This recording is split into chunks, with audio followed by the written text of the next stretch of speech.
quantum search algorithm, which is developed at CDI Bangalore, and we will have the demo on Qniverse as well for that. And after that, we would be looking into the simulations of Schur's algorithm. So first, I will present my screen.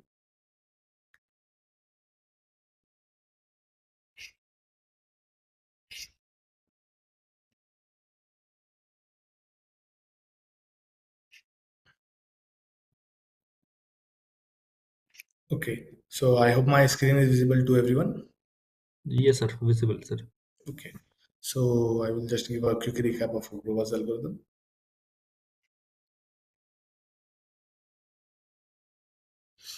Okay, so it is Grover's algorithm is one of the most well-known quantum algorithm, and it is used for like unstructured search, wherein classically, if you want to find data or an element in an unstructured database or unstructured list, or so ideally you have to traverse the entire list one by one, checking each of the entry in the database one by one.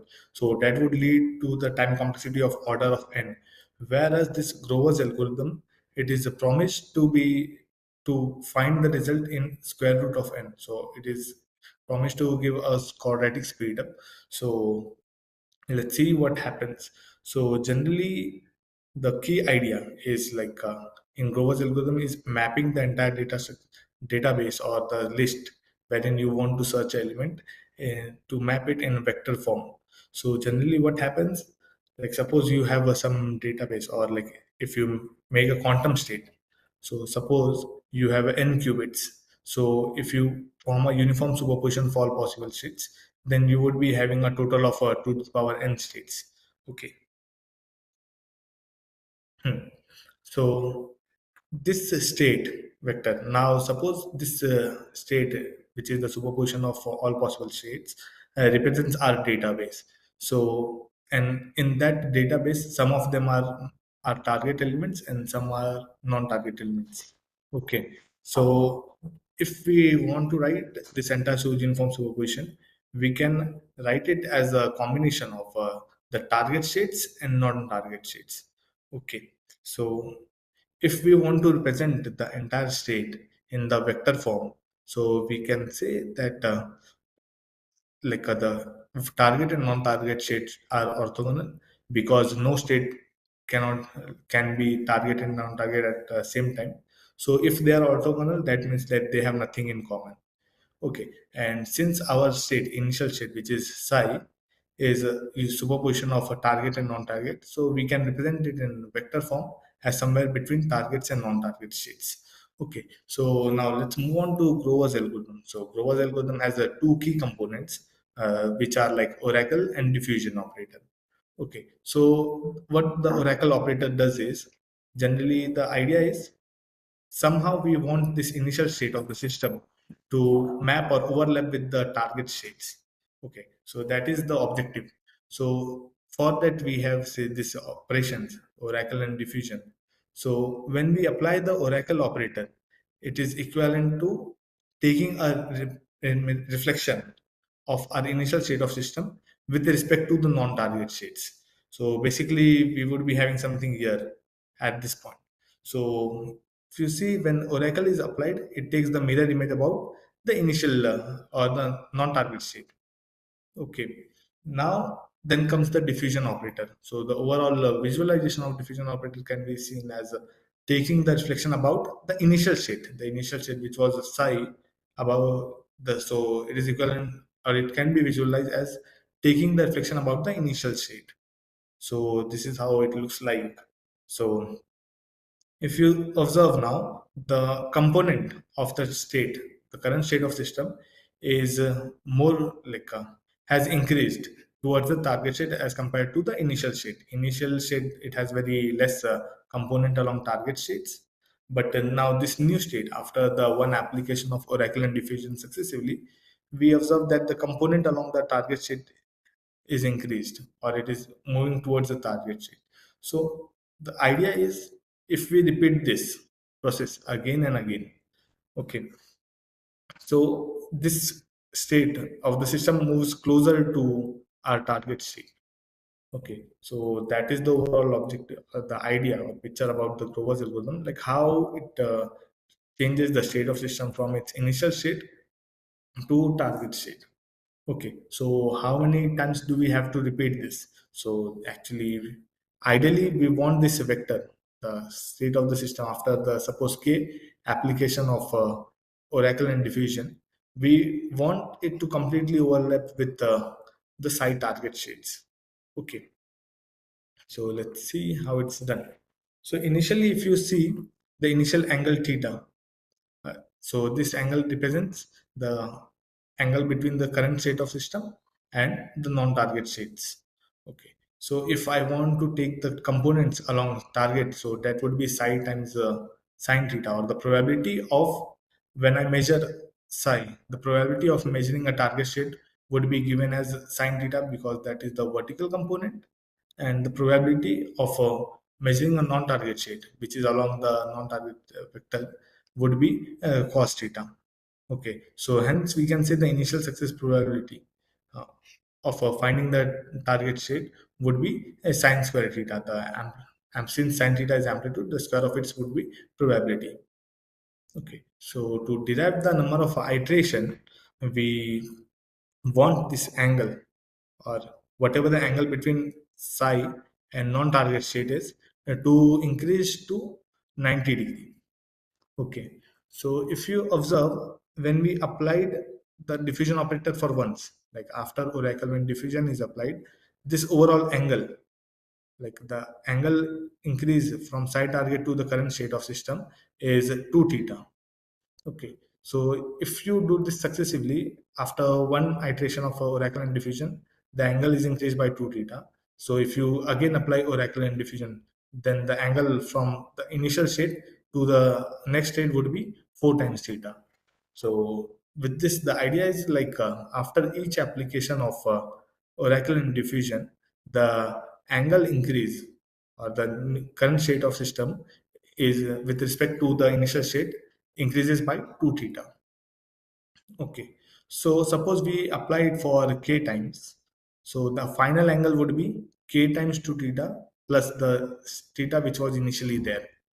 So that's how ideally we want the final success probability to be 1. Okay, so at any time the y component represents, the vertical component represents the probability of psi target. Okay, so after k iteration, this angle 2 times 2 into k theta plus 1, which is actually k times 2 theta plus theta, which I just now said, the angle between the current state of system and the non-target state. So probability is given by this particular function, and if we ideally we want the probability to be 1, and if we solve it with respect to k, so for k we are getting something like this, like this is the equation for k. Okay, where m is the number of target states and n is total number of states, which was basically to the power small n. Okay, so, and if m by n is very close to 0, so we could say that sine inverse of value is equivalent to that value only. So when m by n is to very less, so we can write this number of iteration in terms of this. Okay, so you can observe here the finding. The order comes out to be a square root of n. So that's how we get the speed up. Okay, so classically it would have been just order of n, whereas here it's a order of square root of n. So this proves that Grover's algorithm gives quadratic speed up. Okay, so now I will be going to Quniverse to give a demo on like how Grover's algorithm is implemented, and we would be looking into like what was the logic behind building this particular circuit. Okay, so first I will be logging into Quniverse. So this is the layout of Quniverse. When you log in, you would be seeing this workspace and the gates available. Okay, so now I want to load Grover's algorithm. Okay, so for that I would be coming to this navbar and navigate to the algorithm section. Herein I would be finding Grover's algorithm. So the specification about the Grover's algorithm is given here, as well as like for now we have limited it till 6 qubits. Okay, so herein you can select how many qubits you want in the circuit. So basically the small n, which was there in the explanation of algorithm. So suppose I select three, so 3 qubits, and suppose I want to find some a binary string, or so let it be, suppose I will go with 100, so a 3-bit number. And if I load the circuit, so automatically the Grover's algorithm circuit would be loaded here. And if you see the instant probability here, so it comes out to be 94.53%. I will come to it like why it is not exactly 100%. Okay, so but you see, for with very high probability we are getting the state 100. Okay, so now let's see what happens here. So if you see this part, so this represents oracle, this part, and this part represents the diffusion operator, the Grover's diffusion operator. Okay, so together, this combined part, the oracle and diffusion operator, uh, makes one iteration of Grover's algorithm. Okay, so now you see we have two applications of oracle diffusion, like basically two times Grover's operator. So why did we apply this for two time was because when we solved it based on the formula that we got, okay, me show you. Yes. So the k, which was number of iteration, if we put like the total number of states is 8, and the number of target state which I gave just now was just 1. So this comes out to be, this value of k comes out to be 1.78, around something like that only. So generally we cannot have a like a decimal number of iterations, right? It has to be a natural number. It can be either one iteration or two iteration. So we rounded off it to 2, which was that was the nearest integer to 1.78. So that's why we applied this algorithm, or the Grover's operator, twice. Okay, so this is what it looks like. Now I will be explaining like how we build this oracle and the diffusion operator. Okay, so for now I will be clearing this circuit. Okay, so suppose I have 3 qubits, and now I want, like, the initial state of the system, if you remember, was to initialize in uniform superposition of all possible states, which was this. So this we can simply do by applying Hadamard. Okay, so if I apply Hadamard gate on each of the qubits, like this, so I should be getting all possible states. So you see, uniform superposition of all 8 states, which was from 000 to 111, and the success probability is 12.5%, which is basically 100 divided by 8. So uniformity. Okay, now suppose my target state was 100. Okay, so one thing I would be like to bring into picture, that when we write the states, the probability that we saw, suppose this is 000 or 001. So this comes from Q2 to Q0. Basically, Q2 is the most significant bit, and Q0 is the least significant bit. So when we go from left to right here, it is basically from bottom to down. Okay, so now let's see if our oracle suppose marks the state 100. So basically Q2 should be 1, Q1 should be 0, and Q0 should also be 0. So to mark that particular state, what we can do is, we know the Z gate. Apply a phase of -1 to state 1 only. So one thing that we can do is, if we have a multi-control Z gate, so and I make it such that when Q0 and Q1 are in 0 state, and Q2 is in 1 state, then it applies a phase flip, which is basically a reflection about the non-target states. So to do that, what we can do is, we can make a multi-control Z gate, CCZ.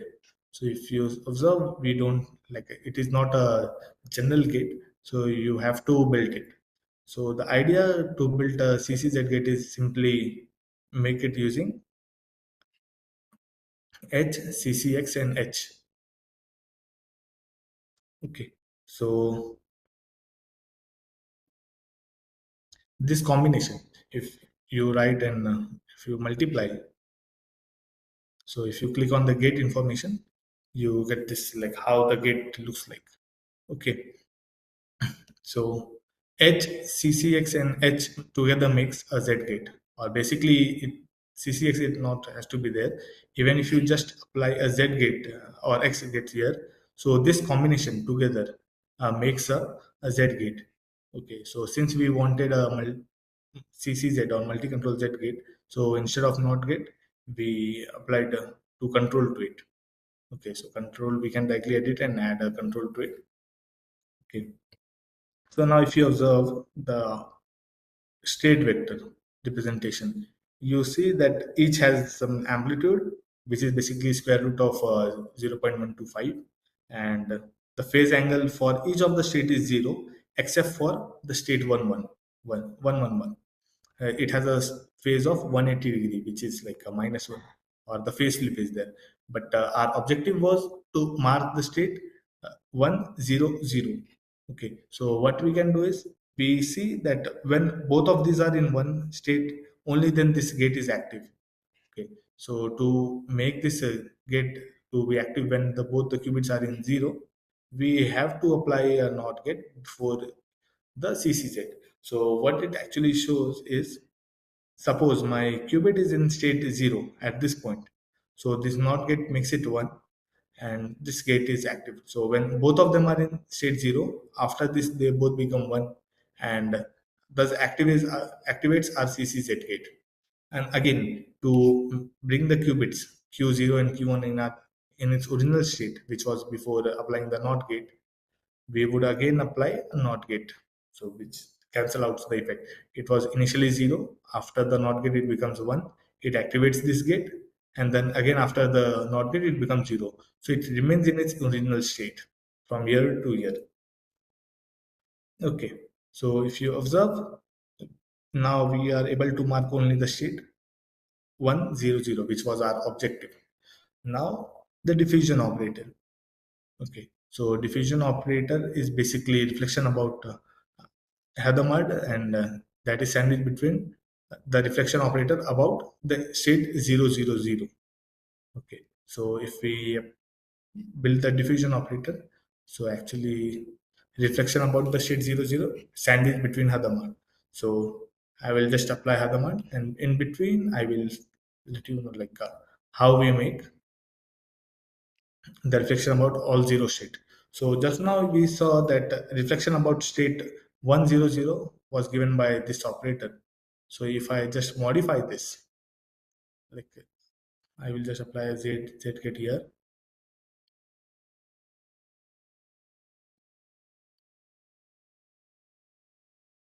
Hmm. So this becomes CCZ gate, and just now we saw that this marks all one state, but we want to mark all zero state only. So that we can do just by applying a NOT gate before and after each of the qubit. Okay, so if we apply the NOT gate before and after the CCZ, so this makes it mark the state 000. Okay, so that is basically what how the Grover's diffusion operator is defined. Okay, so now if I look at the probability distribution, we observe that the state which was marked by the oracle has higher probability as compared to all other state. Still, it is not near to 1, but it is 78% because we applied the operator only once.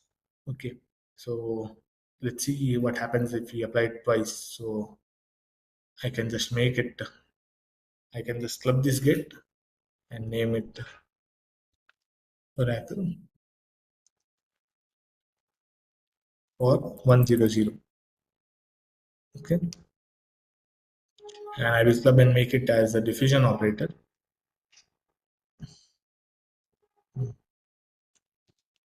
Diffusion operator.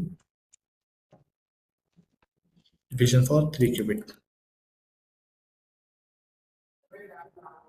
So you see that it still remains the same. And now I do not need to drag each and every gate one by one. I can directly drag the entire oracle and then again the diffusion. So you will see with very high probability we are getting 100, not exactly one. I will come to that. Okay. So that's how it's done. And you can, if you go to this debug feature, you can visualize how the algorithm works. Initially, we start with all zero state like this with 100% probability. Then we applied Hadamard gate. Now we have the uniform superposition of all possible state. Okay. And then we apply the entire oracle. And you see, we have only this particular state marked. And then if we take it to the diffusion operator, so the probability should increase. Even the state amplitude will also increase and the probability also increases. Okay, so after one iteration, this is what we get. Okay, so if you have any doubt regarding how I build this oracle or how the diffusion operator works, you feel free to ask me. Okay, fine. So this is how the Grover's algorithm work and how we build the circuit implementation. So one question that comes in mind generally is like, at this point when I gave the oracle, actually I knew what was the target state, which was like 100. But what happens if we don't know which is the target state and we want to find a solution for some particular problem? Okay, so in those case, like Grover's algorithm is promised to give an advantage when suppose you have some question or some equation and you want to find its solution. Okay, so for the equation, finding the solution of some equation, you would need to calculate and do the matrix multiplication and everything to get the solution or the solution of linear equation system. Okay, so but once a solution is given, so to validate whether this solution satisfied, that is easy, right? So in those cases, how we would be building the oracle? Oracle is basically a function which takes an input and says whether this particular input is our solution or not. So basically, it is verifying. So that's what we do classically also. We traverse a list, we check whether this is a solution or not. So generally, verifiability is considered as a simple operation. So in the problem which requires a very complex verifiability or the verification whether this particular given element is solution or not, in those cases we the oracle would be complex, but generally in the cases where verification is easy, we can implement the logic. Suppose the linear system equation, I put the logic as an oracle, and since in quantum we have a superposition of all states or all possible input at once, the oracle evaluates all the inputs at the same time. So that's where the advantage come. Classically you need to give each input one by one. Okay, so that's how, like, that is one of the example where this global algorithm can be used. Okay, fine. So we applied it twice and we saw that we have a success rate of 94 percent. So I will just apply Oracle and diffusion and see. We saw 94.53%. Okay, one another question is like, generally Grover's algorithm is given for uniform superposition of all possible states.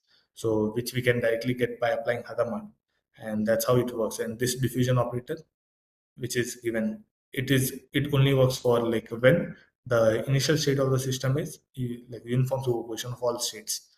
So generally question comes when this is not a uniform superposition, then what happens? So for that actually there is already an algorithm by Gil Prasad, which is quantum amplitude amplification algorithm. Okay, so it's nothing much different. It's basically a advanced form of a Grover's algorithm, wherein the Grover's diffusion operator, which I just now showed, was basically represented as uh, the reflection about state zero. S0 states the reflection about state zero, sandwich between Hadamard. So whereas in amplitude amplification operator, this diffusion operator change is changed from like Hadamard reflection but S naught and Hadamard to A S naught A inverse. So this A.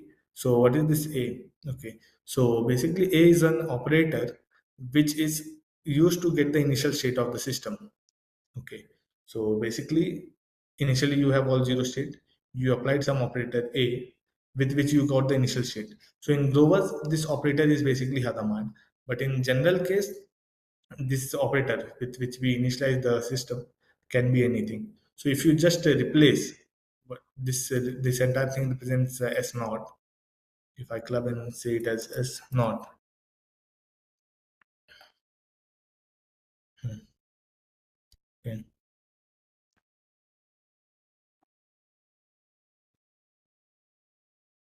all zero reflection of all zero. So basically, Hadamard is sandwiching this S naught. So the S naught remains the same in amplitude amplification as well.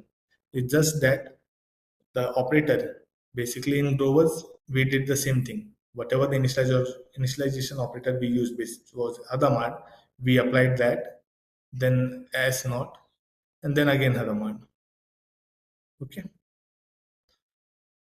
so you observe that it is says A inverse, but we applied Hadamard because Hadamard is a self inverse. So if the inverse of Hadamard is Hadamard itself, so that's why this works for Grover's algorithm. Whereas for when we have arbitrary initial state, this is how we would be following the problem. Okay.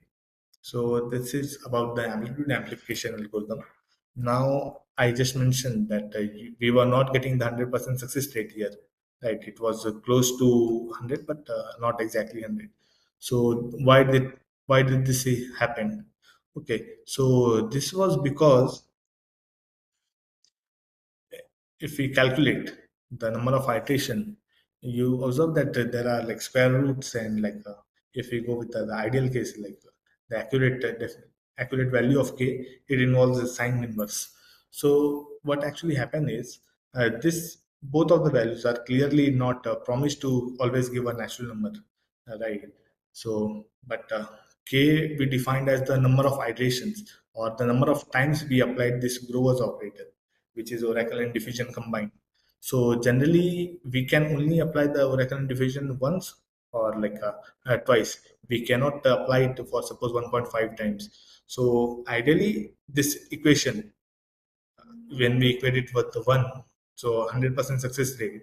So it comes only when the number of iteration is a 1.78, which was in our case, but we rounded out of to 2.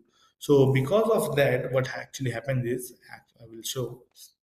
So what actually happened was when this value of k is not a natural number, we round it off to the nearest natural number. And ideally, with the 1.78 iteration, it should have been exactly overlapping with the y-axis or the side target state.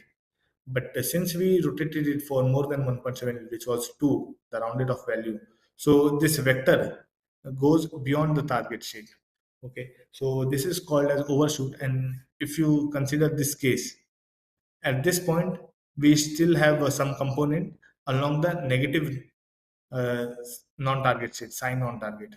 Okay, and when we measure, we can only measure the state. We cannot measure the phase with the normal measurement. So, and that's why we can still measure some non-target state. So, ideally, that's why the probability of success is not exactly 100% in this case.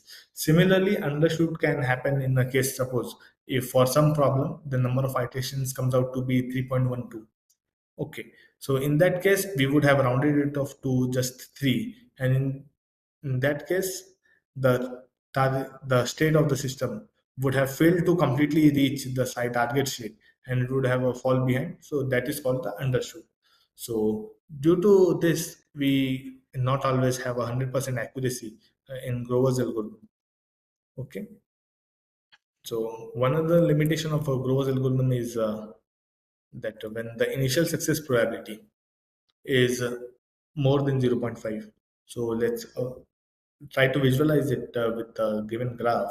So suppose initially the target and non-target states are equally likely. So this initial state of the system is lies exactly between these two states, side target and non-target, because the component along both the axes should be same, or it is equally likely to get collapsed in target or non-target state when measured. Okay, so this angle comes out to be 45 degree, and if we apply the oracle, it takes the reflection about the non-target, which is again 45. And now, if we apply the diffusion operator just once, so this entire angle is 90 degree. So it would take the reflection about the initial state with 90 degree. So which comes out to be here. So you see, even after applying the Grover's and diffusion operator, the probability, even if we take the component along the side target for this new state, so it remains the same as the initial state. This is the case when it is exactly 50%, like equally likely for target and non-target. But suppose there is some problem wherein it is more likely to get collapsed into the target state. So in those cases, this vector would be more inclined towards the side target, and in that case, this then after the single application of oracle and diffusion, it would fall more towards the non-target or the negative non-target states. So in those cases, the probability, if when the probability is more than 0.5 or 50%, so in those cases, the we get the solution after the application of a Grover's operator.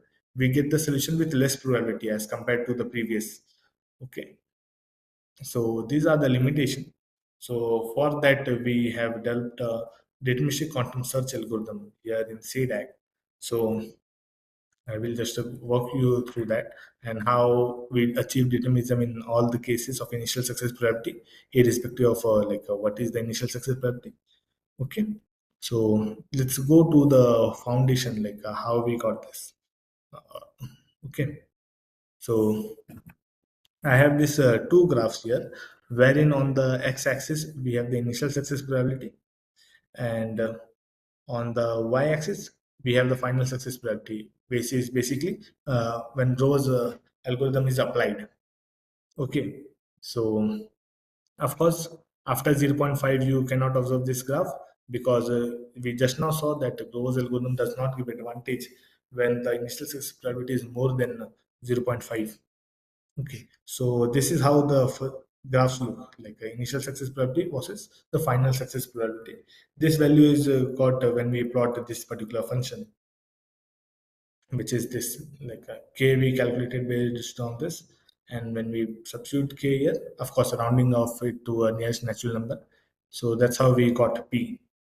Okay, and this another graph which is there, actually this is nothing but basically a zoomed in version of the previous graph from like 0.05, which is at the initial thing. So what we can conclude by observing this graph is suppose for any value of initial success probability, okay, any value of initial success probability, there is always a lower value of initial success probability such that at that point Grover's algorithm gives 100% accuracy. Okay, so suppose I am somewhere here. Okay, so for this point I can find a lower value of initial success probability, right, which is around like 0.03, and for that initial success probability Growers give accurate result. Okay, so this is the basic foundation or where we got this idea for developing the deterministic quantum search. Okay, so with this statement that for any value of initial success probability, we can always find a lower initial success probability where the Grover's algorithm gives 100% accuracy. So with this, we observe how we can use this property to get achieve determinism. So what we can do is, in those cases, suppose we introduce one additional qubit.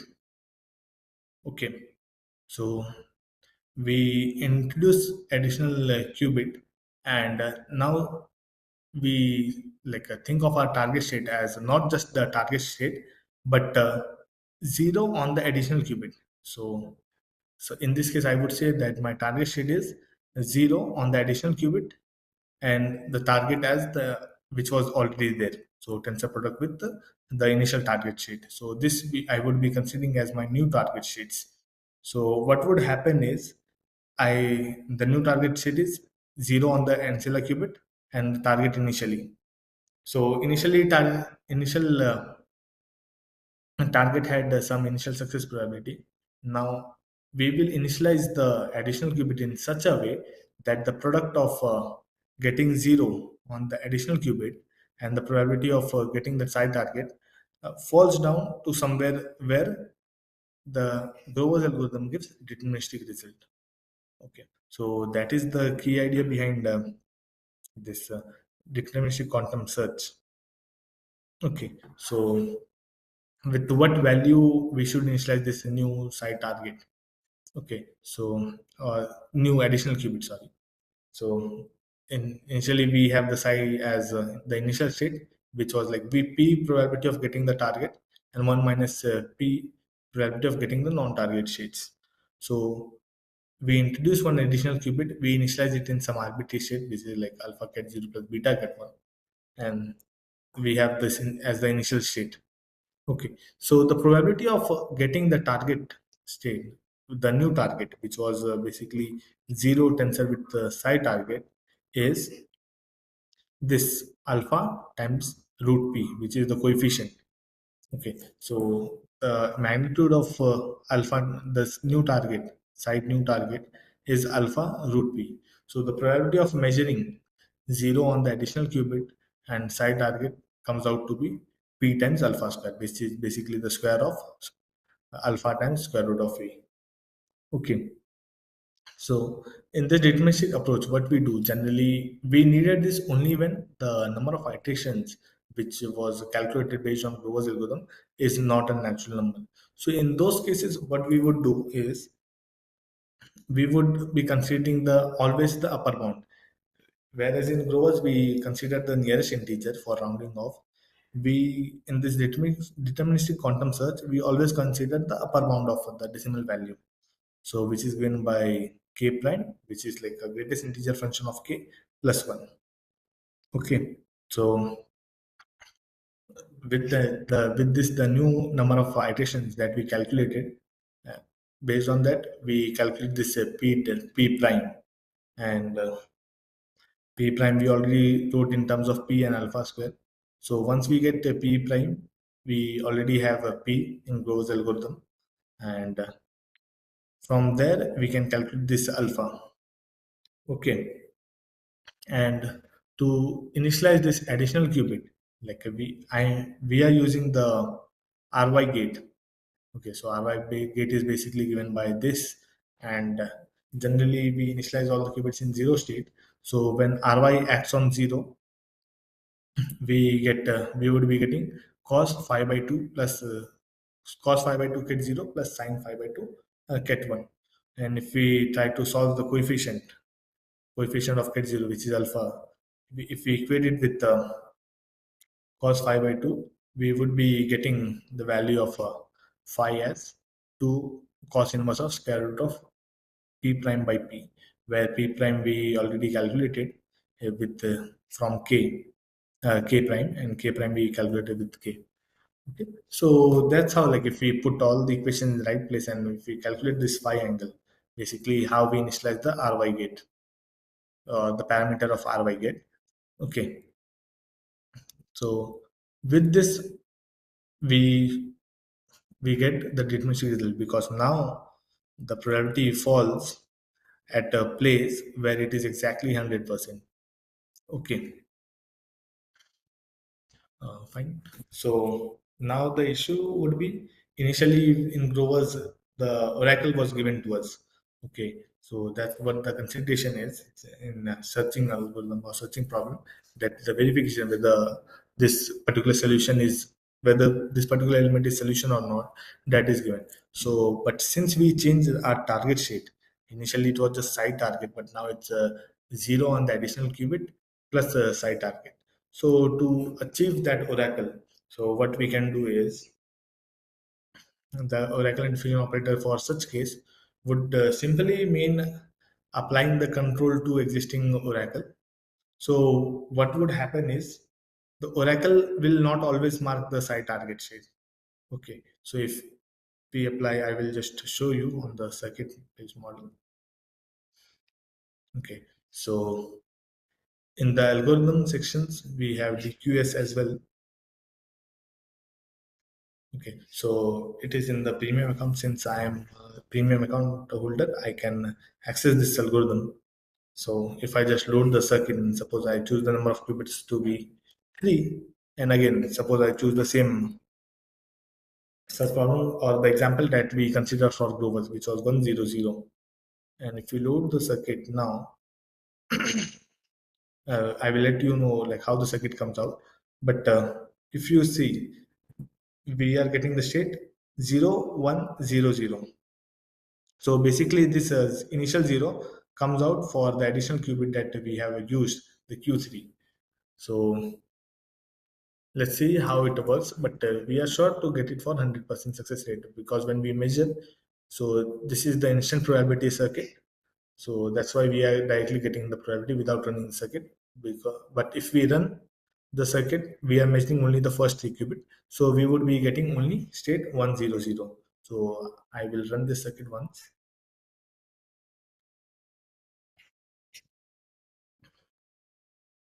Okay, so by the time the circuit runs, I will explain you how like what is happening here. Okay, so just the other things remains same. Like this is the oracle, modified oracle. I will let you know how we modified this. Then again the modified diffusion operator, and again the next iteration of that. Okay, so initially we just had okay, I will go with the debug feature. So initially we had all qubits in zero state. The first 3 qubit, which represents my database or the initial state of the system, we initialize it by just applying Hadamard. Okay. So after applying Hadamard, we are okay. I will just clear and I will make this circuit once. Okay. So applying Hadamard, we are getting the all possible states, which like for now we would be neglecting the additional qubit, and we are getting all the states from state 000 to 111 on the first qubit of first 3 qubit. Of course, we didn't apply anything on Q3, so Q3 always remains in state 0. Okay, and undo. Okay, fine. So if I apply debug now, hmm, so now I am initializing R3 or Q3 with the RY gate. Of course, the parameter is calculated. So if you want to know the angle, it was calculated as 1.014 radian. So this value of angle, it came from this particular equation here. Okay. So in this case, if you observe, now there is partition. Since now Q3 is also in some superposition, of course non-uniform because it's not exactly other one. We have applied some parameter to Ry. Okay, so we observe that some of the state has high probability, some of the state has lower probability or amplitude as well. So basically, you can see with this particular angle, when Q3 is in state 0, the all other states are with some high probability, or the probability of Q3 in being state 0 is higher as compared to Q3 in being state 1. So all the state which has lower probability, Q3 is in always one state, and all the state with the higher probability, Q3 is in always 0 state. Okay, so now let's see what we can do. Okay, for that I just need to remove this part. We will commit one. Okay, so this is the diffusion operator. Of course, we will just eliminate it once, and we will observe like how the oracle is built. Okay, so if you remember to mark 100 in a normal like a Grover's algorithm, we didn't have the control on Q3, right?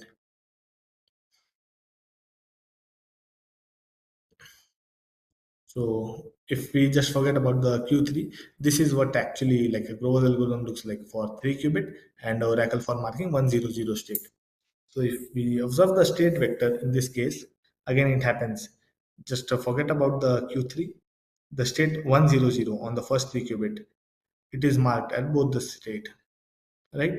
100 here and 100 here, the top 3 qubit or the right uh, 3 bits. Okay. So, but we know if we proceed with this, like whenever we are marking state 100, we apply diffusion operator, we would be getting the accuracy of 94.53%, right? So, we want this oracle to mark the target state only when this additional qubit or the Q3 is in state 0. So, for that, what we can do is we can apply a control from Q3. So that's what it was there. So when we apply a control which was Q3, so now it's the control is applied. So if you observe now, only when Q3 is in state 1, it marks the state 100 on the first 3 qubit. Okay, but still our objective was the oracle should mark when the state or when the Q3 is in state 0. So for that, the logic that we applied previously, we would be applying a NOT gate before and after of this control. So basically what happens when Q3 is in state 1, this makes it 0 and it will not be activated. And when Q3 is in state 0, this NOT gate makes it 1. This gate is active, the oracle is activated basically, and again it brings back the Q3 to state 0, which was the initially there. So with this it should mark only 0100, which is there. Just now we are able to mark, we mark only state 010, which is basically 0 on the additional qubit and the 100 on or the side target on the first 3 qubits. Okay, so now let's move on to build the diffusion operator. So just now we saw the amplitude amplification, wherein if the initial state is non-uniform superposition, so we build that using A inverse A inverse S not A inverse. Okay, so we will just go with the whatever the A inverse is. Okay, A inverse was RY. Okay, there it is. And ry with the parameter which was used to initialize. Okay, I will just copy this value and I will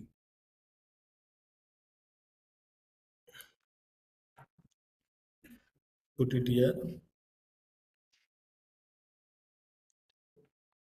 Of course, we put A inverse first, then S naught, then A. So this has to be minus. Okay, because ry of 5 and ry of minus 5 are inverse of each other. Okay, so that's how it's done. And again, this is just the initialization. Then we apply the NOT gate on all of them, just like what we did. We would be just building the normal Grover's diffusion operator, and then we can see what can happen. Okay.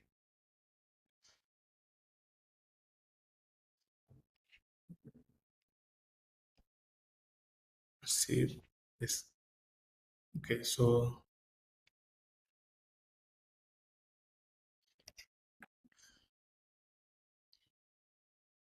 I will just for now add the controls on the first two, which is like I'm trying to build just the normal Grover's diffusion operator, and we would see how it is modified in this deterministic quantum search. Okay, and then again another model, all the qubits, first 3 qubits basically. So except for this ry, which if I remove, this look exactly like the normal diffusion, normal Grover's diffusion operator. So what we would be doing, we would be using the amplitude amplification. So was like the entire operator. If we just observe, in amplitude amplification, the entire operator, diffusion operator is given by A S not A inverse. So when this is basically acting on some state, so A inverse is acted first, then S naught, and then A. So that's how it's done. This operator applied on some state here, it first A inverse would be acting on it. So I would be making A inverse. So which I did just now, like a RY. with the given parameter.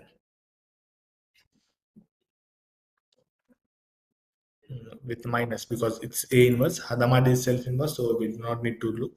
Then S naught, just as I said, it is reflection about all zero state. So I will just making it all zero. And of course, control should be added because only when this qubit is in zero state, it should be activated. Okay, so this basically represents oracle for marking all zero states. And again, RY we would be applying and initializing it with the basically the initialization operator. So with this, if you observe the probability, so now you see when the additional qubit is in state 0 and the first three qubit is in the state 100, the probability of the entire system increases, right? Okay. So if we just repeat it once more, which was basically two times because when we calculated with normal grovers, it came out to be 1.78, and this algorithm, deterministic quantum, deterministic quantum search, it always takes the upper bound of the decimal value. So which is in our case 2. So I will just club this gate and name it as deterministic oracle. Suppose deterministic oracle,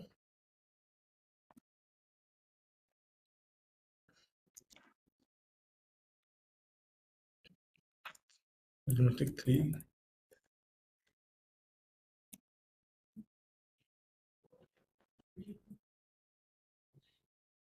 oracle for marking the state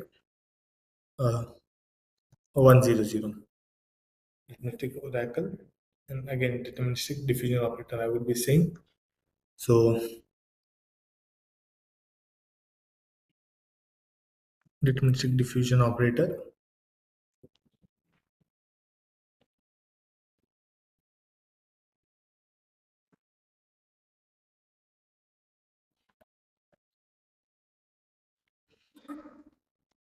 for 100 state.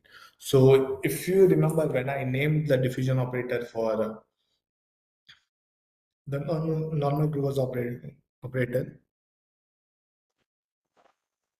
so at that time I did, named it as this.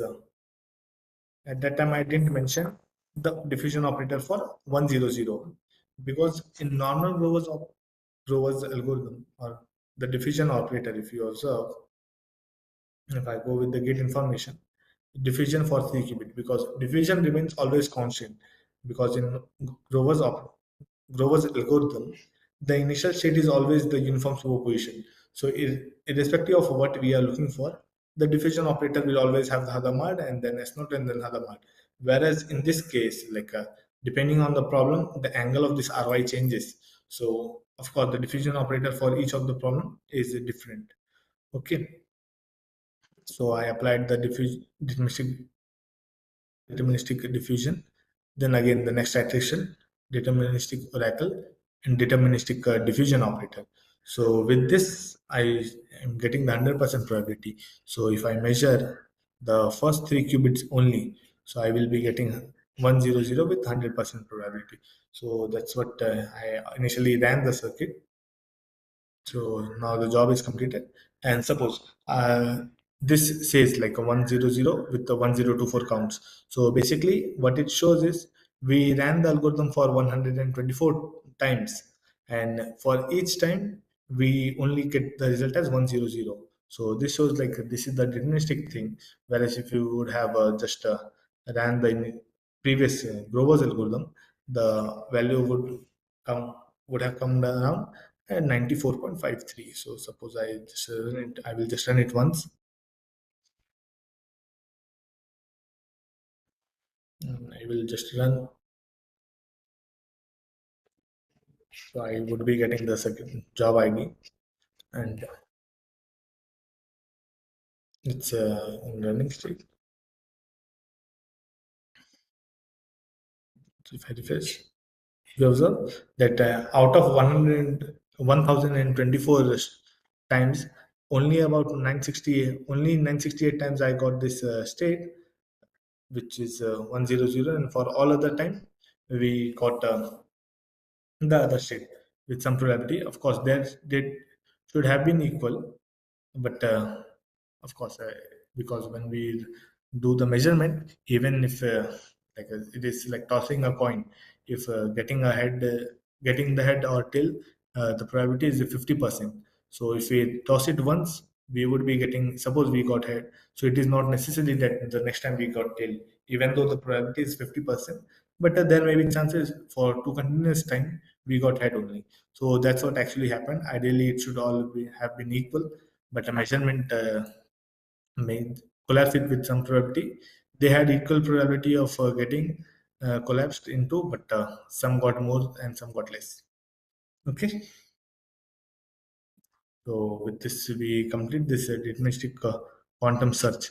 So let's analyze the complexity, like what actually happened here. So this deterministic quantum search, let's talk about the number of queries or the number of iteration required. So the number of iteration required we calculated, which is k prime, is basically upper bound only. So again, k is of order of root n. So again, this k prime would be of order of uh, k prime would be order of square root of n. Sorry. Okay. So we see the order remains the same. It just the difference is Grover's algorithm. Like when we run the Grover's algorithm, it takes the nearest integer of the value of k, whatever the value of k we derive. Grover's algorithm always considers the closest integer to k, whereas in the deterministic quantum search algorithm, always the upper bound is considered. So in some cases, it may go with the exact same number of iteration for Grover's, which is in case the algorithm that we just now, the example that we just now saw, like for 3 qubit and our target was 100. Both Grovers and our this deterministic quantum search took two iterations only, because in both the cases, like our algorithm considered the upper bound, which was 2, and Grover's algorithm considered the nearest natural number, which was 2. But in some cases, there may be time when we round it off, it gets to the lower bound. Suppose again the 3.12 only. So if k comes out to be 3.12, Grover's algorithm considers just the 3 iteration, whereas this deterministic quantum search, it always considers 4 iteration.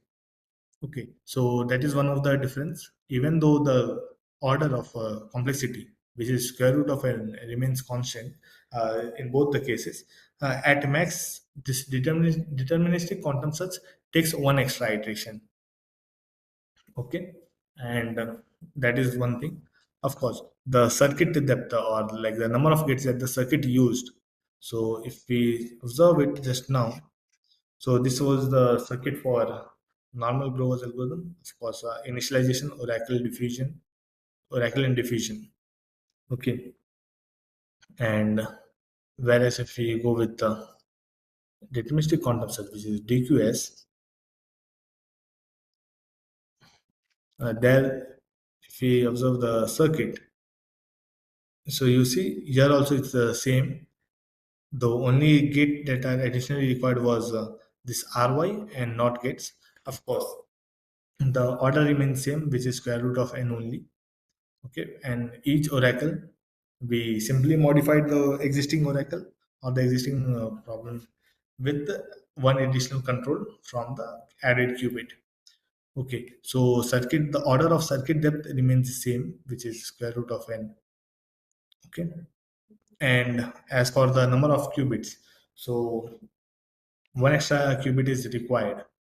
Okay, so that's the overall complexity analysis of this DQS. Okay, so with this we can conclude the DQS that it takes at max one extra iteration as compared to Grover's algorithm, and one always one extra qubit as compared to Grover's algorithm, and gives deterministic results. Okay, so this is the second implementation that I just showed you. Okay, so let's analyze one of the use case of this deterministic quantum search. Okay, so of course, one more thing in Universe, if you go to algorithm sections and then come to DQS, so you can give multiple target as well here. Suppose I give three, and this time I want to find not just one but two target element. So if I give suppose 100, and any other next target could be anything, suppose 111, and if I run, so you see, in this case we are getting two results simultaneously. Of course, this is the state vector. So only these two state is there with 100% probability. Okay, fine. So of course, we would have given three, four, or any number of target state could be there. Okay, so from here only the additional use case comes out to be searching multiple targets in definite number of steps or in finite number of steps.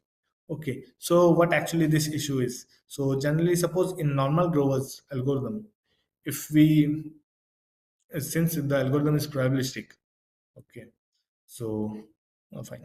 Uh, So normal Grover's algorithm, since the algorithm is probabilistic, when we measure in the first execution of algorithm, we are not sure whether this particular result that we obtain is our solution or not.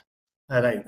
But so what we have to do? We have to do the like the perform the algorithm once again to be sure because because of the probabilistic nature. Okay, so what we could do using the deterministic thing, of course. So what we do is this is the layout. So suppose we ran the algorithm for once, and after running the algorithm once, suppose the problem statement is something like this, where we have this three states which we are looking for: 001, 000, 001, and 010. Okay, so when we run the algorithm once, when we measure, we would be getting any one of these three state. Okay, so any one of these three state. But in this case, since we are using the DQS algorithm, we are sure that whatever we measured was actually the solution. Okay, so in the next iteration, what we could do is when we apply the oracle, we apply something called target inverse. So what actually it does, since oracle marks all the target state, but in the next iteration, we don't want to measure the same state again because this can happen in normal govers, wherein if the success probability, if we are looking for multiple target state, so at the end, at this point, we have all the target states with equal probability. So when we measure, we get any one of the state. So to get all the target state in Grover's algorithm, what we have to do, we have to run the algorithm again.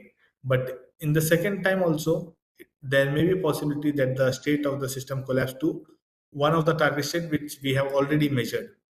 Okay, so in this case, we are not sure like how many iterations we have to run, right?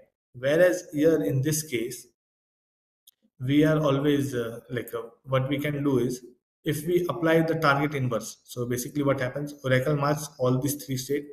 In the second execution, suppose whatever I measured, I will apply a facelift to that state only. Okay. So whatever we applied, suppose in this case, which was the first execution, we measured state 010. So what this target inverse does is it again apply a phase inverse to what the state that we measured initially. Okay, so in this case, the total phase flip or the total phase addition to the target state that we measured would be 360-degree, which is equivalent to applying a no phase difference. Okay, so in that case, since the state is equivalent to not marked, the initial state that we measured, it is not marked, and this time we would be getting only the two states which was remaining. And again, in the last iteration, we modify this target inverse to nullify the effect of oracle on both the previously measured target state, and at the end, we are measuring only the single target state. Okay, so you you could say that we could have applied the same logic in algorithm as well. But since Grover's algorithm is probabilistic, we cannot guarantee that whatever we measured, whether it was a solution or not. Okay. So we cannot guarantee that we should eliminate that particular state, because if it would have been a non-target state, so it would have been marked, right? Because Oracle is not marking the target state. If we apply the target inverse, it gets marked. Okay, so that's why in normal grovers we cannot apply this logic because of the probabilistic nature. So with this, we can find like m target states in m times square root of n. Okay, so which is basically, okay, wait a second.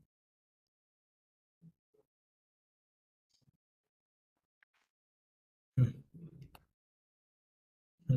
So we can find multiple target states in definite number of steps. Okay, so these are the references that I use for explaining these algorithms, and that's it. Thank you. So,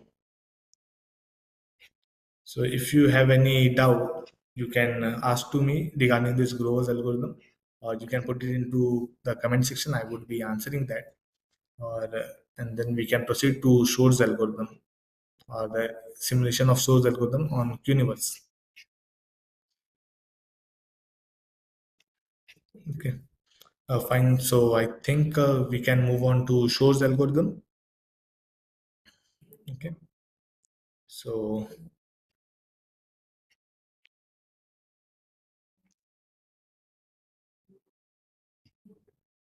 hmm,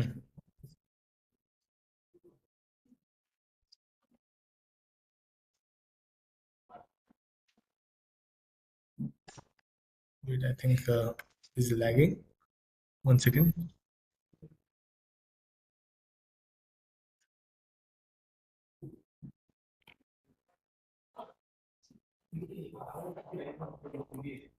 One second. I think there is some issue. I'm not able to present my screen.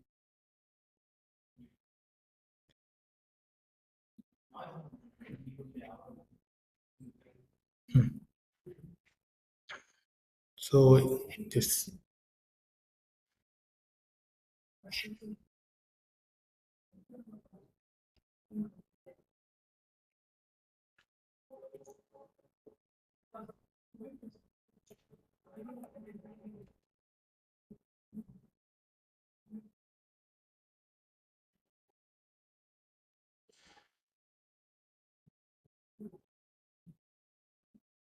Okay, fine. So now I would be presenting Shore's algorithm. Like I will be giving a basic gist about how it's a work, and then I will be going with the circuit-based implementation, and then we would be having a simulation on Shore's algorithm, like how we can find the factor of algorithm, factor of a large number. So let's start with the problem statement of Shore's algorithm.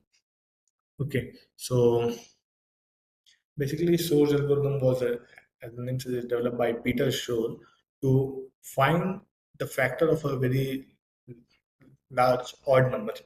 Or okay, so let's see, like, why is it important to find a factor of a large number? Okay, so generally the RSA cryptography. Okay, so in RSA cryptography there are two kinds of key, like a public key and private key. Okay, and actually the result, the relation that it follows, I'm not going exactly into the definition of RSA, but generally the complexity lies in finding the factors. Generally, the key which is given or which is broadcasted to everyone in RSA is a product of two very large prime numbers. Okay, so if it is a product of two prime numbers, and like the finding the private key is related to finding the factors of the that large number. Okay, so if you see that Shor's algorithm is used to find the factor of that number, and it promised to give a exponential speed up as compared to the best known classical algorithm for finding the factors. Okay, so that is what the idea of Shor's algorithm is. That okay, so let's analyze the problem statement. So generally, an odd composite number is given in RSA, basically in terms of RSA I'm talking about. So odd because if composite number, which is product of exactly two prime number, is even. So one of the factor would has to be 2 because 2 is the only even prime number. Okay, so generally in RSA the odd number is given. Okay, which is a odd composite number. mm, N is given, and the objective is to find the integer d which lies between 1 to n. Basically 1 and n cannot be a factor. Okay, and that divides n. So basically finding the factor of n, and once we have one of the factor which is suppose d in our case, so other factor would definitely be n divided by d. Okay, so Shor's algorithm consists of two parts basically. The like mapping the problem, like changing the main form, finding the factor of large number n, to basically finding the period of some periodic function, which I will be in the later part of the session I will be talking about. And of course, after once the period is fine, how we take the how we get the result out of it. Okay, so I will be quickly going through the like logic of Shor's algorithm. So basically, the overall flow of Shor's algorithm is we choose some random number which is less than n. Okay, and of course greater than zero, positive number. Okay, we compute the GCD of a and n. The a we choose completely random. So a may or may not have a non-zero, non-unity GCD with n. Okay, so if we are lucky enough and we have a non-unity GCD of a and n, then we can say that is one of the factor of n, and the other would directly be the a divided by the GCD of a by a comma n. But if it is not, so which is basically the GCD of a and n is um, like if it is unity. If it was not unity, we directly would have got the solution. But if it is not the solution, then what we actually do is we consider this function a to the power x mod n. Right? Hmm. Okay, a to the power x mod n. This is the function that we consider, and the unique property of this function is it is periodic. Okay, so this function is periodic. So what we can do is if a to the power r, suppose the period is r and r is even. Okay, so if R is odd, then we fail with this Shor's algorithm. But if R is even, so we can equate it as wait. So yes. So R is if R is even, then a to the power R mod n would be unity. Okay, because R is the period of this particular function. So that makes it like if we take minus 1 on the left side, so it becomes like a to the power r by 2 plus 1 multiply by a to the power r by 2 minus 1 is equivalent to 0 in modern, so which are basically multiple factors of n. Okay, so if we find the GCD of this function, or a to the power r by 2 plus 1 and n and e to the power r by 2 minus 1 and n, we would be getting the factors of n. Okay, so that is the overall of working or flow of the Shor's algorithm. Okay, so here I have worked out an example like n, suppose n is 15 and x is 7. So if I put different values of x, you see this is a periodic function, right? 1, 7, 4, 13, and then again 7. Again 1, sorry. So now it is periodic, it keeps on repeating and with the period 4. Okay, so that's a consideration. Like we generally choose the large enough number of qubits because we have to store this value. Okay, the a to power x mod n. Okay, so this is the basic flow working of the Shor's algorithm. Fine. So that's it again the table, and after we apply this modular exponentiation, we have this uniform superposition for 147. Basically, when a to the power x mod n is applied, and then we take the QFT of the state, and we get this kind of states like with the period 4. Okay, and then we measure and we repeat this algorithm for multiple times such that we may get different values. And if we take the GCD of that value, we will be getting the period, because in our case, if you just observe, the period was 4. Okay, this particular table. So if we apply the QFT on this state, so we would be getting like this kind of state. So of course we can work it out mathematically. Hmm. So that's it. And if we measure multiple times, we have to repeat it multiple times, such that we may get to any like multiple values. And if we take the GCD of all of these values, we would be getting the period of the function. Okay. And once we have the period, suppose which was in our case 4, so we just have to do the 7 was the random number chosen. So 7 to the power 2, which is basically 4 by 2, plus 115 gives us 5, and the other gives 3. And we successfully we got the factors of 5 and 3. Okay. Okay. So, of course, the source, as I just said, we is a probabilistic in nature because we have to repeat this algorithm multiple times to get such kinds of value. Okay, because there may be a possibility that again and again, if we continuously measure, we may only measure 8, or for multiple measurements, suppose we measure 8 for the first time, then 16 for the next time, then 24. And in that case, if we would have taken the GCD of all the measured result, we would have gotten 8. And with that, we would be under the false assumption that the period was 8, where it was actually 4. So these are two problems with the Shor's algorithm, which arises because of the probabilistic nature of algorithm. Okay, so this is the one of the limitation of Shor's, that it is probabilistic in nature. So now let's move on to Universe, like how this entire thing is implemented in gate-based model. Okay, so our objective is to implement this function a to the power x mod n, which is a modular exponentiation function. So let's see how we can decompose, because as in normal classical mathematics, we directly have this power operator and modulo operator, whereas in quantum we can only use quantum gates. Okay, so to implement this a to the power x mod n, let's first we have to implement this a to the power x.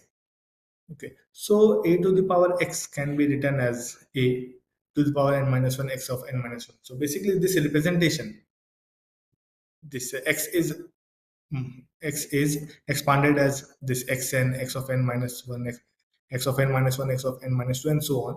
So basically this x0, x1, x2, x3, and so on represents the binary bit of x, and any number can be represented is generally represented in binary as in this form only, right? So to the power n minus 1, n minus 1 bit, to the power n minus 2 into n minus 2 bit, and so on till the 0th bit, or the least significant bit. So if we modify, since the exponent or the power is in the addition form, we could write the entire thing as the multiplication, right? Okay. So to implement this a to the power x, basically we have to come up with some logic which does the multiplication between numbers. Okay. So of course we do not directly have multiplication, but we will see how it is implemented. Okay. So we implement this using the repeated multiplication by squaring. So basically a to the power n, or if we go from left to right. So first a to the power 0 is nothing. A to the power 1 would be just a. So if whatever the value comes out of whatever the random value we choose for a, we multiply it with the control from x naught. Of course, because when x1 is suppose when x1 is 0, sorry, x naught is 0, the 0, like the least significant bit is 0, and the overall value comes out to be 1, and we do not need to multiply this value. So of course the control has to be from x naught, and we a is the some classical number that we choose to factor. So we take the repeating square of a. So first we multiplied this particular value, and whatever the result is, we store it in a quantum register, and then again for the next iteration we just square the value of a. Initially it was a to the power 1, now it would be a to the power 2. and control with x1, we multiply it, and then again for a to the power 8, the next would be a to the power 4. So again we take the square of the previously a, and then again we continuously by repeated multiplication, by squaring the value of a after each iteration, with the controlled by the corresponding bits, of course x0, x1, and so on, we we can perform this a to the power x. And of course, since it is a modulo function, after each calculation we need to keep in mind that we have to take the modulo. Whatever the results comes out to be, we have to take the modulo with respect to n. Okay, so if we could somehow implement the multiplication operator, so we could say that we could implement this particular function. Okay, so now let's move on to the next slide, like how to implement this particular multiplication function. So just what we did with the exponentiation, we wrote the x in the form of binary. We can again expand x into a as a expanded into binary times a. Okay, so we have this x written in binary, okay, and multiplied with a. So if we multiply a inside with each of them, so we have like addition of multiple values. Okay, and to implement this each particular block, like 2 to the power n minus 1 a into x of n minus 1. So basically any number in binary when multiplied by 2 is basically a left shift operation, right? So when we multiply a by 2 to the power 0, which is 1, so 1 times a remains a. Here we would have 2 to the power 1 times a, which is twice of a. Then again the next term would have been 4 times a, then 8 times, and so on. So basically in binary, if we want to multiply any number by 2, we just have to do a left shift operation. Okay, so this multiplication, it can be represented as summation of left shift of a I times. This is basically first 0, then 1, 2, 3, and till n minus 1 times. We do the left shift, we add them, and of course, each of them has to be controlled by x, x naught, which is the control bit. So you just observe that previously also we had this x, not everything, every multiplication operator has to be controlled by x, and here also. So that remains constant. Okay, every time we need to have this controlled by xi, or the corresponding bits of x. Okay, so where this left shift denotes the binary left shift operation performed I times. Okay, so now if we could implement the addition logic, or the logic of addition operator, we could implement the mm, modulo exponentiation function. Okay, so let's go with this. So how we can implement the addition operator? So to implement the addition operator, actually there are like multiple ways. So one is a very simple and intuitive, like using the classical mathematical logic of half adder and full adder, which is analogous to like classical electronics, which is using control NOT gates, of course, because okay, wait, hmm.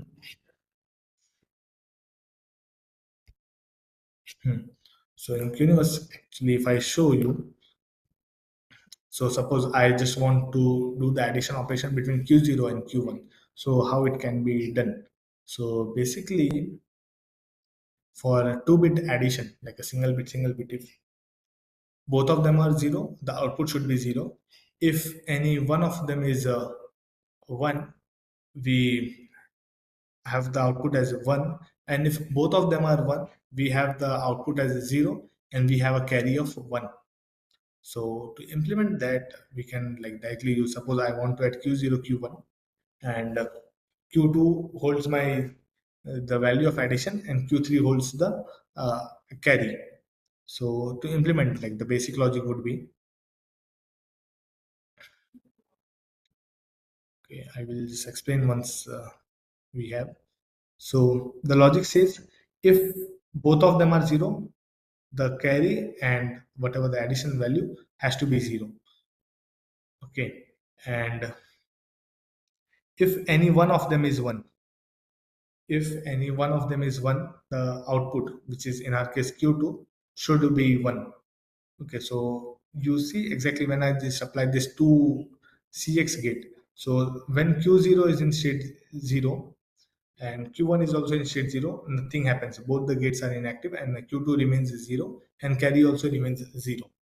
So now let's see what happens if Q0 is 1 and Q1 is 0. So which is basically 0 1, adding 1 to 0.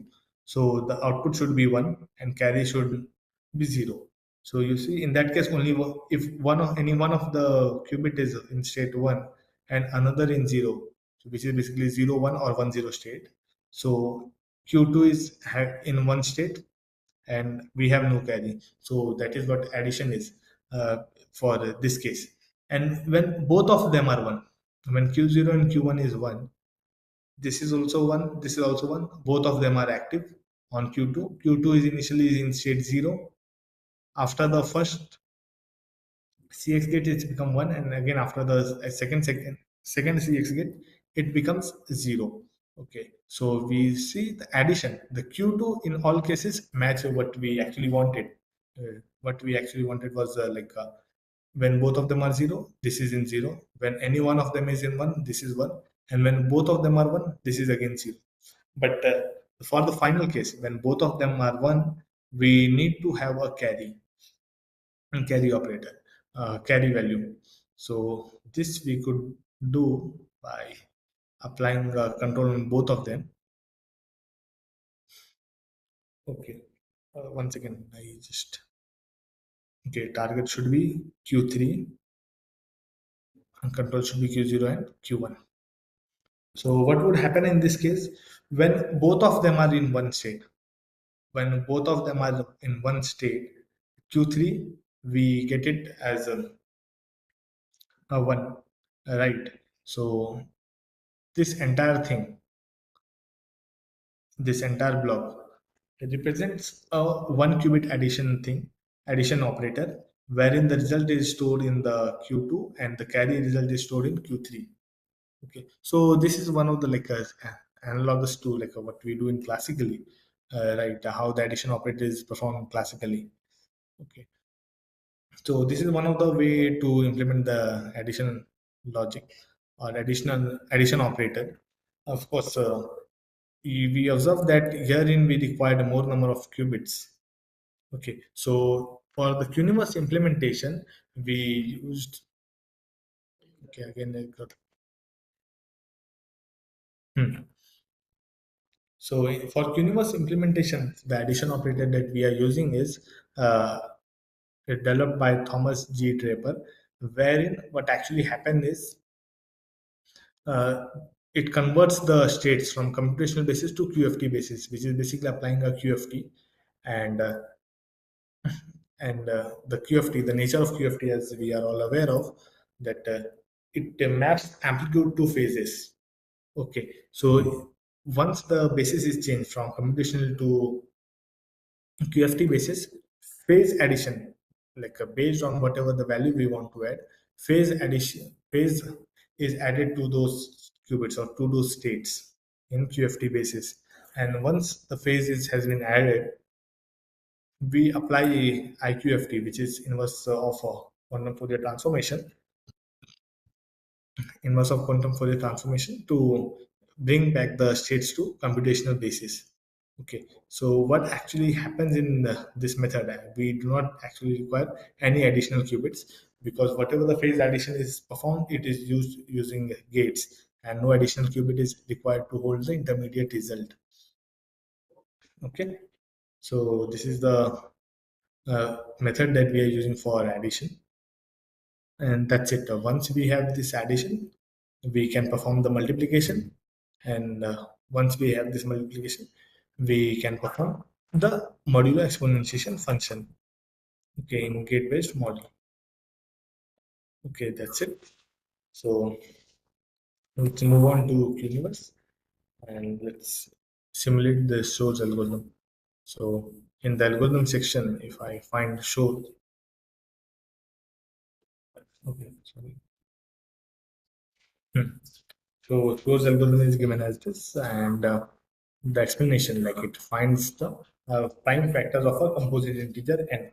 So in Universe, this Shor's algorithm is not restricted to find just the factor of semi-prime number, which is basically a product of two prime numbers. Any composite number can find the factors of, okay, using the same logic. So suppose in our case I give a number 15. So since multiple components are involved in universe, uh, the implementation of modulo exponentiation function. So basically, which is like a multiplication, exponentiation, then multiplication, then addition. So due to the complexity, we are providing this algorithm as an SDK function. So which is in universe.algorithms package, wherein we have the internal implementation of Shor algorithm. Of course, the implementation is same as what we just now discussed, and it takes one parameter, which is basically the number you want to factorize. So suppose I choose 15. So what actually would happen there? Suppose first I will run and then I will talk. Okay. So what actually will happen internally? It selects a random number A, and whatever the flow for source algorithm was there, like it selects a random number A, checks whether A has some non-unity factor with the n. If it is there, it directly returns the result. If it is not, it proceed with the quantum subroutine, which is like the period finding algorithm. Okay, and once we get the period, it recomputes. So in our case, suppose when I just ran, the value chosen 3. So the random number which was selected in this case was 3, and since 3 already had a non-unity common factor with 15, we directly got the factor. We did not need to require go with the quantum approach. Okay, so I will try to run it one more time, to see if the algorithm goes into the quantum subroutine. Okay. Mm. Okay, so it's running. It's in, okay. So by the time it runs, actually I already tried these algorithms for different to find the factor with the different values. So I will just go to my job section and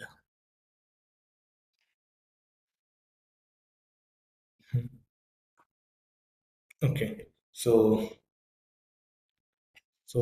as you can see, I ran the algorithm for finding the factors of 15. So in when I ran, the random number that was chosen to factorize was 13, and we actually got the factors for 3 and 5. Okay. Similarly, I ran it for like multiple different values, suppose for 21 and 55. So it should be here only. Okay. One another case with the Shor's algorithm is, suppose we find a trivial solution. Trivial solution, as in whatever the uh, random value of a was chosen. For that, if we calculate the factor with the a to the power r by 2 plus 1 comma n, and a to the power r by 2 minus 1 comma n, the GCD comes gives us the result as a 1 and n.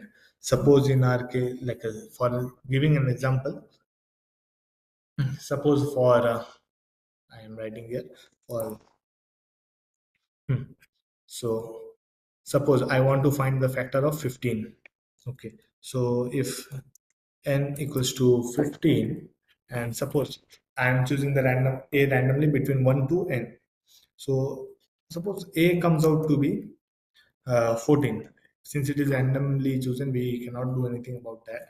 But suppose a comes out to be 14. So what can happen is, so yes. Hmm.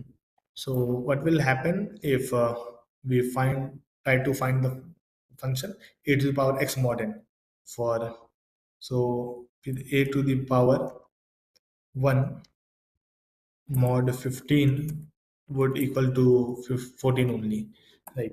And a to the power 2 mod, wait a second, mod 15 would equals to 196 mod 15, which would come out to be 1. And again, if we try to repeat this, so we would be getting 14. So we would be getting 14 and so on. So in this case, we observe that the period comes out to be 2. Okay. So if R is 2, okay. So if R comes out to be 2, the factors would be GCD of A, which was 14 in our case, to the power R by 2, which R in our case is 2. So R put in power 1 plus 1, comma n. And the other factor would be GCD of 14 to the power of 1 minus 1 comma n. Okay, so this 2 would be the factor, but if you calculate in this case, it would give you the result as 14 to the power 1 is 14 plus 1 15. 15 GCD with 15 is 15 only. Okay, and in this case, 14 minus 1, this is 13. And GCD of 13 and 15 is actually 1. So in this case, you see that we got the solution as 1 and 15. So actually, this example I took because I knew for 14 it would give this kind of result. So any always n minus 1 generally like n minus 1 gives this kind of result while selecting a random number. Of course, there are other possible values as well for which we may get the trivial solution. So that's what actually happened just now, the example that I showed you in the job section. While finding the factors of 55, the first initially chosen random number was 19. And for 19, we got a trivial solution, which is like 1 and 55. So again, the algorithm ran internally only for some different value of A, which was in this case 32. And we actually got the factors to be 11 and 5. Okay. And similarly, I think the result that I just ran after that, like just now I ran the most recent result. Okay, 434. So that's what we got here. The random number chosen to factorize 15 was 4, and we got the factors as 3 and 5. So, so let's talk about the complexity analysis of this algorithm.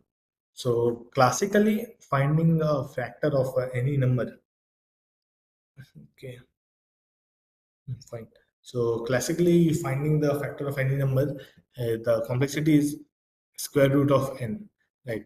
Because if we iterate it one by one from 2 to square root of n, and so if any number has two factors, so one has to be less than or equal to square root of n, and another would be more than or equal to the square root of n.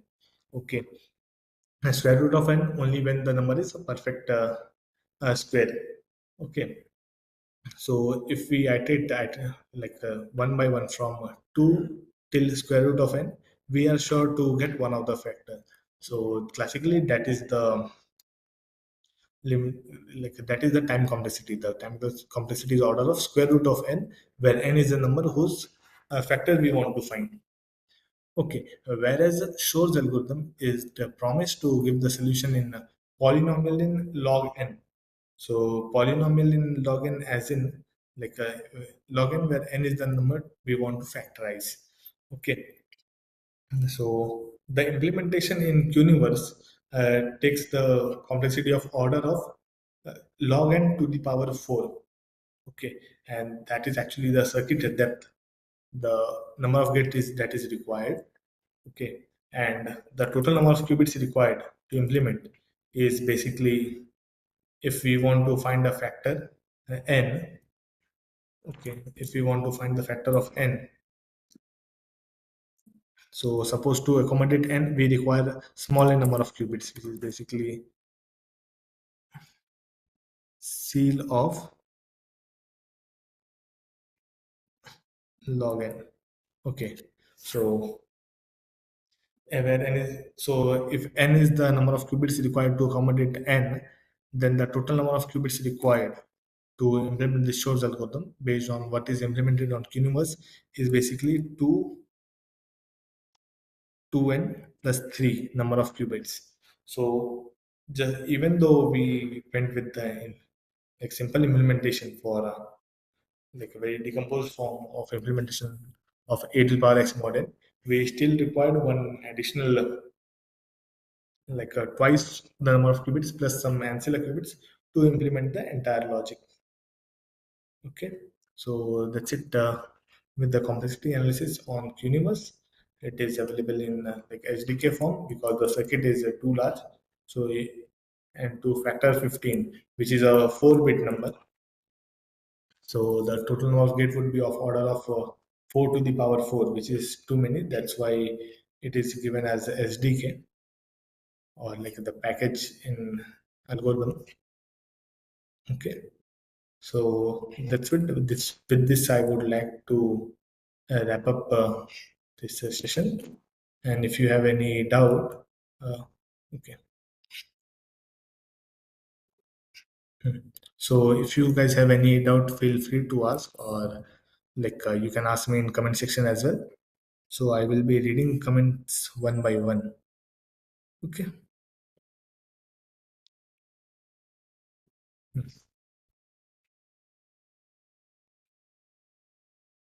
Okay. Right. I'm going through the comment section right now.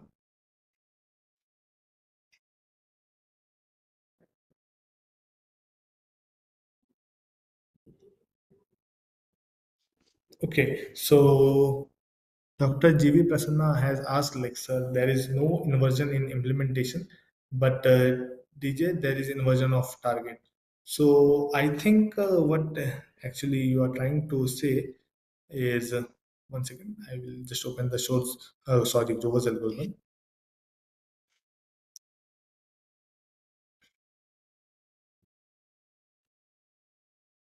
Okay, one second.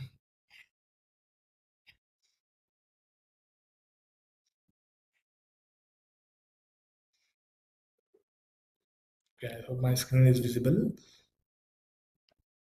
So I think what you actually want to say, you are asking about this target inverse.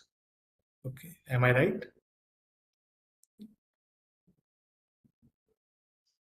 But there is in inversion of target thing.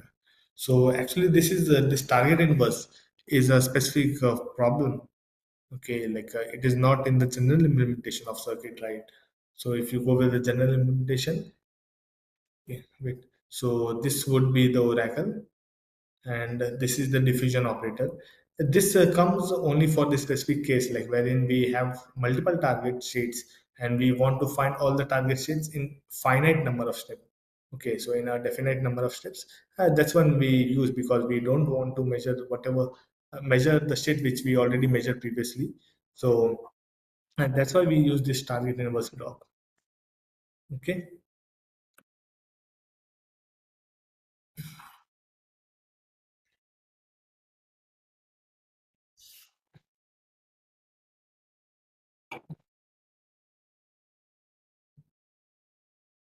Okay. So the implementation of a full adder. Fine. Where is it? Yes. So full adder is basically just now I show. So suppose hmm, I have to increase the number of qubits for that, or I will just write it. Hmm,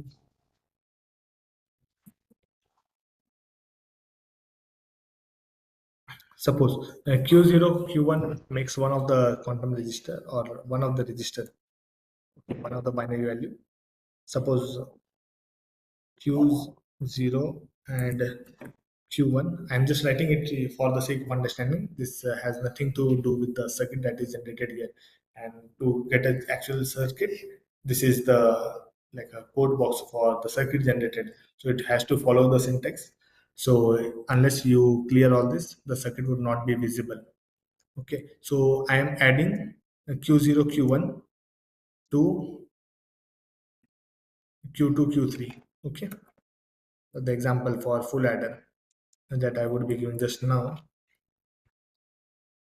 Okay, and the result would be stored in uh, Q4 and Q5, and the carry would be on Q6. Okay, so the same logic that we just now used. If okay, the result I'm storing it in Q4. huh, So I will just go with the half adder for adding bit Q0 and Q2, which are the least significant bit of the two values that I want to add. Okay, so Q0 and Q2. Okay, hmm. and for carry, I will be changing the target to Q5. Hmm, and of course, one more control, and that control would be Q2. So this is the basic half adder that I implemented just now. Okay, 1 second, I will make it full screen.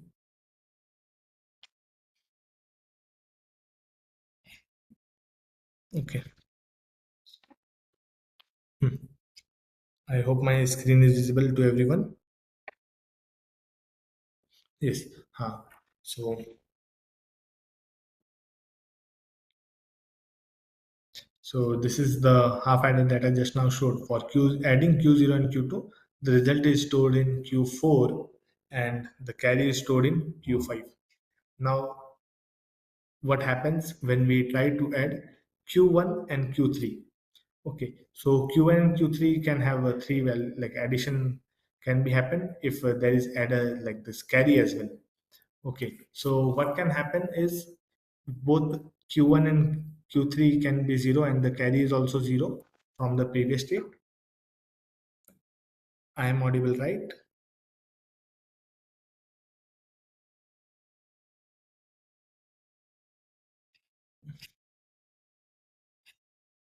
Yes. So, okay, fine.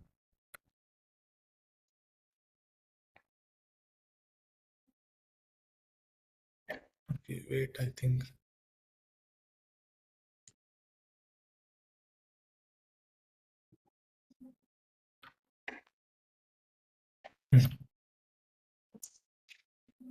So, I will be. So, what can happen if Q1 and Q3 both can be one? Like if any one of them can be one and both can be zero. So, if both of them are zero, whatever the carry is, it has to be there. Okay. So, that value, suppose instead of this carry I'm storing in Q5, I will be storing it in Q6. So, if both of them are zero, uh, Q1, Q3 are 0. So whatever the carry is, it has to be there in Q5. Q5 is the second bit that I want to add. So that can be directly done as this. The control would be Q6, which was carry. Okay, so the cases would be arising as when any one of them, the result would be the Q5 would be 1 when any one of them is 1 or all three of them is 1. This is Q1, Q3, and the carry from the previous bit result. Okay, so if any one of them is 1 or all three of them is 1, it should give 1 as the result. So I will be taking this. So I will be adding control from, okay, 1 second, control from Q1 and control from Q3.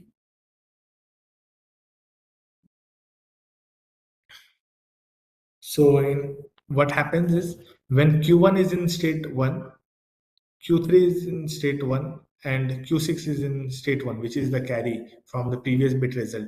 So if all three of them is 1, we see that 3 not operation is applied, which is effectively 1 not operation, and we get Q5 as 1.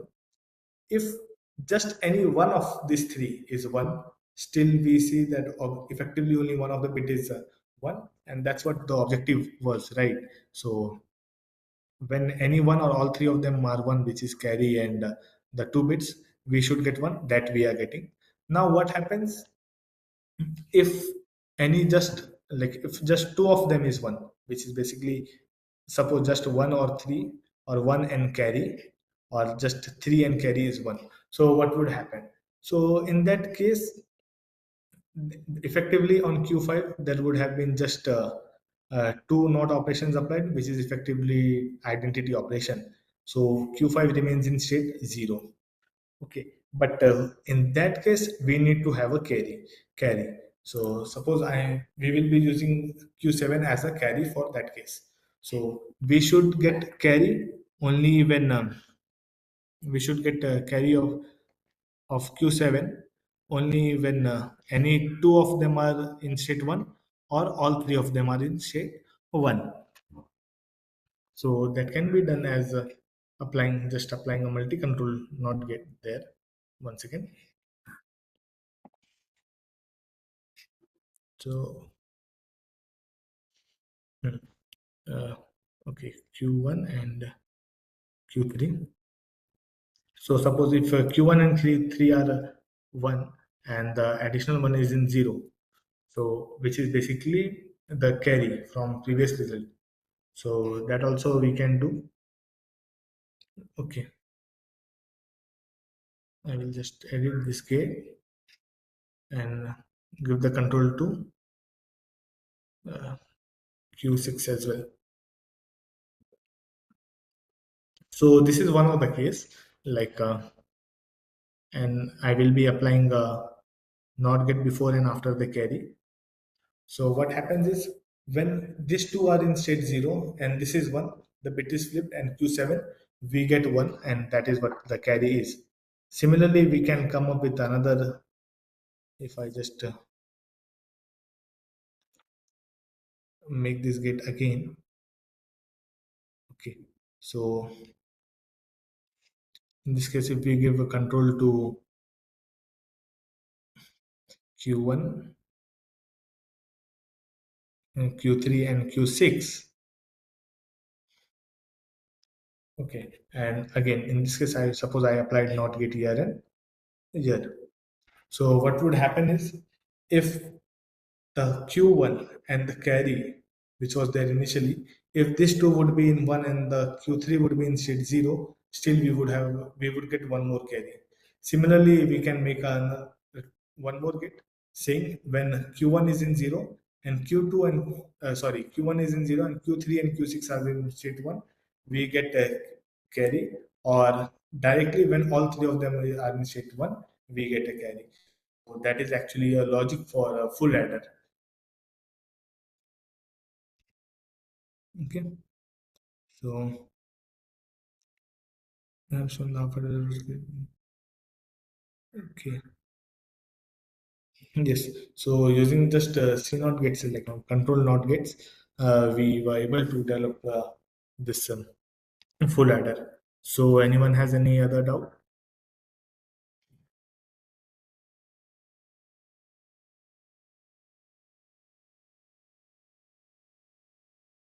Okay, so show the diagram again once again. Mhm. So actually, this is not completely. Yeah, we just have to implement one more CCX like three control not get for two remaining logics as well, which would be there would be a not on the Q1, and then there would be just a CCC and X on the target where all of them are one. So that also we need to add, and that would make a full adder. Okay.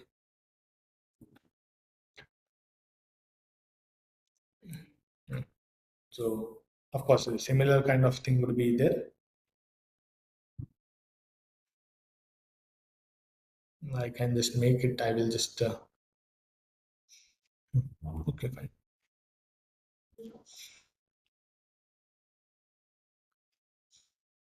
Okay. Yes. So the question is more than 6 qubit can't run here. So actually, the instant circuit or instant probability generation here. In this case, so what actually happens when you drag and drop the gate here? So the whatever the result is, or like whatever the circuit becomes, the simulation is done on the browser only at that time only, uh, browser at that point of instant only, and we are able to see the simulation result here. But if we allow for more than 6 qubit, actually six, we have just put a number based on like the complexity or the time it takes to analyze or run the circuit. uh, if we use more than that, then your like a, depending on like a browser or the specification of a device, it may lag. Okay, of course, for not that lagging limit would be different for each individual system depending on how much RAM or processor is there. But still, for some general users like with a very low specification, it may lag.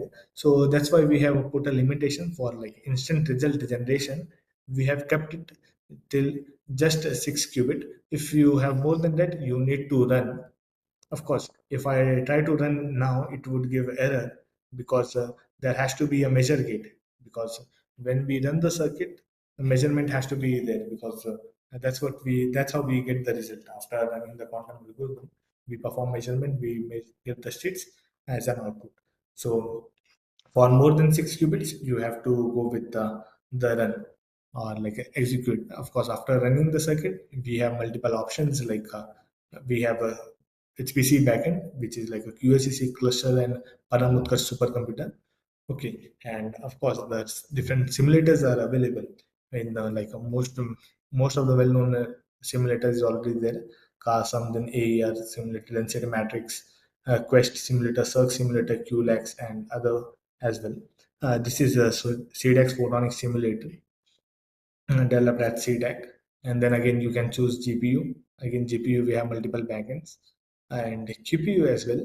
So if you want to run, actually for now we have multiple third parties uh, QPU provider integrated, and of course you would, if you try to do it in your system, if you haven't put the API key that you get from the multiple third party providers, you won't be seeing those options for running on QPU. And if you select to run on QPU, you would be getting an error message saying like get your API key, and that you can directly generate from here. Once the some are like permanent tokens, some are like expiring tokens. So we need to regenerate them again and again. So once I click on here, I will directly be taken to that page, and it will be generating the API and API token, and you would be getting it here. Okay.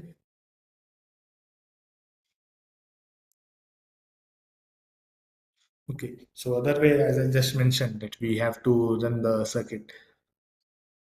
Okay. So with that, the circuit would be executed on the Paramutkar's supercomputer or the cluster that we have, and you would be getting the result. So that the computation is not being done the on the user's system or user's laptop. So that's why we have this credit-based system wherein if you run, you would be uh, you would be charged the credits that you have. Okay. Any other doubts?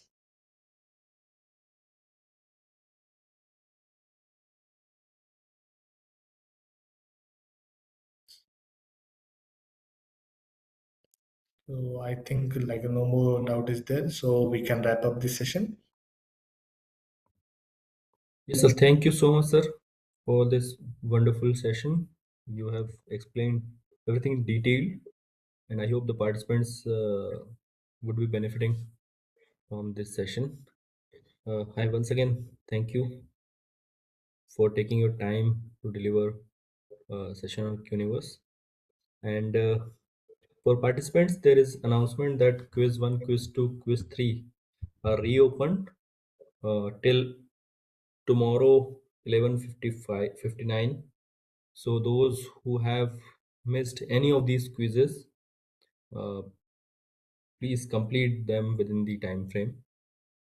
And tomorrow we will have our final session on quantum advantage claims and future to the roadmap. Thank you, sir. Thank you so much. Thank you so much, everyone. If you have any further doubts, you feel free to reach out to us. Okay, we would be very happy to answer all your questions. Okay, bye. Yes, Good evening. thank you.